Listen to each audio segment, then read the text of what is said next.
Oh, hey, I didn't see you there. As you can tell, I'm a person in blue, a worker for the labor company. It's a pretty tough gig and doesn't pay anything.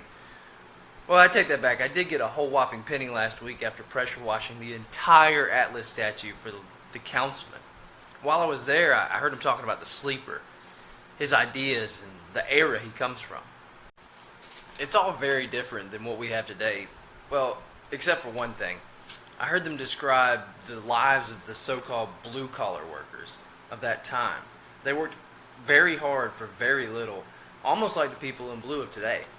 Our present-day slavery of the labor company is much like the workers of the past, who were paid low and minimum wage, because we both have to struggle with advertising of products we cannot afford, only dream of. We both seem to be stuck in cycles of generational poverty, faulty education, and we both seem to be victims of the lies of government leaders. Wow, that would make a really good thesis. Here, I can prove this by reading about their lives and compare it to my own. Chapter 1.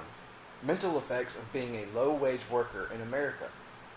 Kelly Reburn, who worked as an industrial organizational psychologist, said negative effects are likely to manifest at the societal level if individuals are not earning a sufficient wage to meet their basic needs.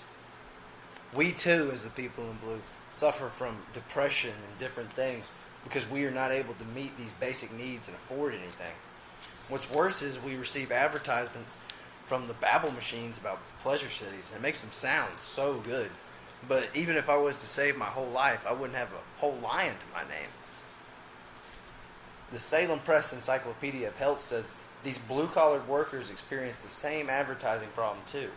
They were given advertisements from their televisions that made these products seem like it was going to meet their basic psychological needs, although none of the products ever really could live up to that expectation.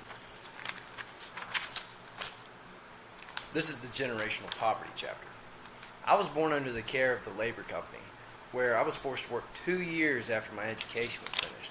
After that, however, I saw no other way of life except working for the labor company, so I just kept on working there. An American economist stated that a child born into a low-income family in the United States would have their hardest challenge overcoming the influence of the impoverished community around them.